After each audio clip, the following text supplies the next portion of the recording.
People Cumberland, Maryland. I know a lot of you. I've talked to a lot of you, and a lot of you are afraid of people running the streets because there's been so many stabbings and stuff in Cumberland right now.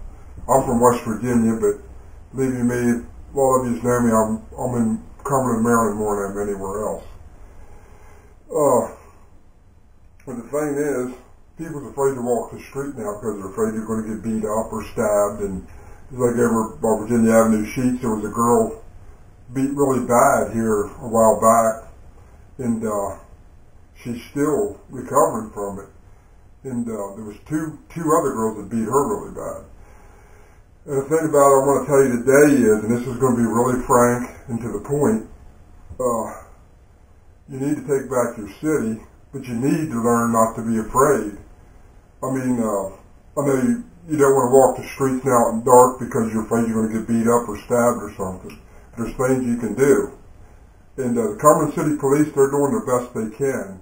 But you got to think they're undermanned right now, and they're really working long shifts and stuff, and they got a lot to deal with. So imagine if you can protect yourself, and I'm going to show you how to do that. I mean, you don't have to carry a knife. I carry a knife with me everywhere I go, and other tools. But if you don't want to do that, I mean, there's stuff on you that you can use that you have on you, I mean, on your person right now. Just like, how many of you has got a Sheets credit card here? Okay, say someone grabs a hold of you, and you say you're walking the Sheets. Well, have this card in your hand all the time while you're walking the Sheets. If someone grabs a hold of you and starts to rough you up, start hitting their face with it in their eyes as much as you can. You know what I mean? You get that going into somebody's eyes, I guarantee you they're going to leave you alone and give you time to get away and maybe get some help. Another thing you can do is, if you don't have that card in your hand, use your fingers. Gouge their eyes as much as you can and hit them in the throat. I'm telling you, take your hand right there like that and just barely hit yourself in the throat. You can feel it. Now think if you really hit somebody in the throat like that. That's going to give you a little bit of time to get away if you have to, or if you have to resort to drastic measures and really lay a whooping or hurting on them. I mean, I'm not saying do this. I'm saying only do this in a self-defense situation. And another thing you can do is, if you got car keys or any kind of keys, especially if you got a long one, put the key in your hand like that. Well, let's turn it up this way, but you can do it the other way. But you get somebody in the eye or in the face, in the throat, they're going to think twice about coming after you, and that will give you time to get away and maybe get help.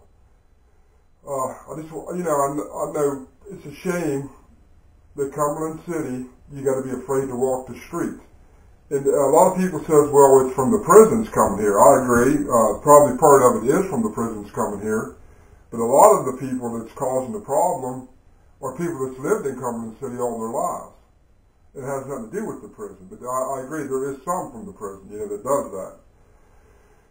But you see a lot of drug deals going on, like everywhere you go, you see drug deals, and shit going on all the time. Well, I just want to give you a couple ways, like I said, how to defend yourself. And if you're walking somewhere, like say you're at Martin's, walking to Martin's, at night or even during the day, it don't matter anymore. You can get robbed no matter where you go. Carry your keys like that. Right there. They probably won't see it, but if they go to grab a hold of you and you get them in the throat or in the face, the eye, I don't care where it's at, they're going to think twice about it and let you go. And maybe give you enough time to get somewhere. Cumberland City Police, they're doing a fine job. I think I've talked to a lot of them. And they're really decent people. And they're just overworked. You got to think, they get through a lot in a 12-hour shift, and a lot of them's working 12 hours and probably 6, sometimes 7 days a week. So you can't blame the cops for what's going on. I know a lot of you complain about the cops, but if it wasn't for the cops, the city'd be in a lot worse shape. So think about that. And another thing is, if you got neighbors, like say you got neighbors you can trust, when you're leaving your house, like this guy here I just interviewed last night, that his dog got stabbed, or I think he was at Sheets or Martin someplace. He was going about an hour, and his dog got stabbed. If you got neighbors that you can depend on, or you like, or you trust, when you go to leave, tell them, say, hey, I'm going to be going for an hour. If you hear a noise, look out, or every 15, 20 minutes, look out, check on my house, see if you see anything strange. But it's time, people, for you to take back your city. And it's time for you to not be victims and let the bums and not the bums, I should say, the troublemakers become the victims. You know, be prepared. Just like if you're preparing for a storm, let's say, which I'm a big prepper, and all my groups are preppers. Say you're preparing for a storm. Well, take this the same way. You're preparing for a disaster, for something to happen. That could save your life right there. Credit card to the eyes, you know, face, whatever you can do, anything to get them, your fingers, I don't care what it is. If you got to knee them in the nuts, do it. If you got to kick their balls to the moon, fucking do it. You know what I mean? Anything to save your life. Because you don't want to end up in the hospital on a ventilator or something just because someone's out being initiated into a gang or for the thrill of someone dared them to do this. You know, you don't want to become the victim. You know, let them become the victim if they touch you. You see what I'm saying? Like I said, Cumberland City Police are doing their job. I've spoken with a lot of them. I really admire the Cumberland City Police. All of them I've ever talked to, I've really gotten along with and I really like. By the way, 204, if any of you know her, she was an awesome lady, and we really miss her. Tell her the Sheets gang really loved her, and we miss her. And I guess that's about it.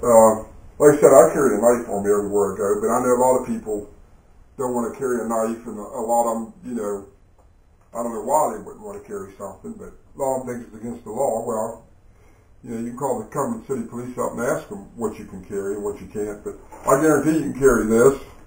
And I guarantee you can carry this, and I know for a fact you can carry these. So, there you go.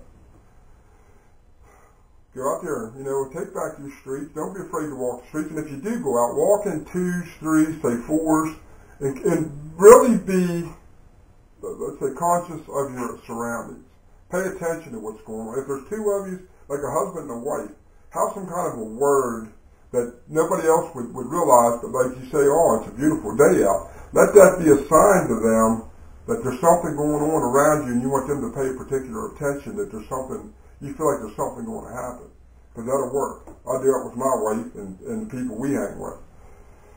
But most of all is, you don't want to be a victim. I'm not saying go out there and start with people and do stuff, but if people comes after you, this is what I'm talking about. You know what I mean? Don't go out there and just use this on somebody because you feel like doing it. Actually, if someone comes after you and gets physical, that's when you want to do this. And the thing about it is, if someone grabs a hold of you, scream your fucking brains out. And then ram the hell out of their eyes or gouge them in the throat, whatever you need to do with this. Kick them in the balls, break their kneecaps. I don't care what you got to do to get away from them, get away from them. I mean, that sounds harsh. A lot of people don't believe in that, but I'm telling you, when you want to save your life, you're going to have to do something to save your loved one's life. You're definitely going to have to do something. All right, I guess that's about it. I know there's probably a lot more. If you think about it, I mean, there's probably weapons that I haven't showed you here that you got on you can probably use. But just use your imagination. The thing about it is, always carry it and try to practice with it a little bit so you know what you're doing, so when it does happen, you'll be prepared. If you have to and you feel this ain't enough for you, start taking some self-defense classes. I mean, even the weakest person, like say an elderly lady or a young woman, if you hit somebody in the throat, I mean in the trachea, you're not going to, a female's probably not going to break the trachea, but it'll make them where they can't breathe. And the thing is, you can always say, you know, if a person can't see, they can't fight. So, get out in the eyes, they can't see. You can't breathe, you can't fight. You knock their legs out from under them, they can't walk, they can't fight. So, just remember those three things. And I think you'll feel a little safer walking the streets, I hope. And I know I'll probably get a lot of shit about this, but, you know, people of Cumberland, I know you're fed up with what's going on. And like I said, you can't blame the Cumberland Police Department. They are doing the best they can. There's a lot going on. So I wish you guys the best. And I hope everything works out. Just remember, united we stand, divided we fall. So remember that. Keep an eye on each other and help each other. That's what you need to do. And Cumberland City Police, I salute you.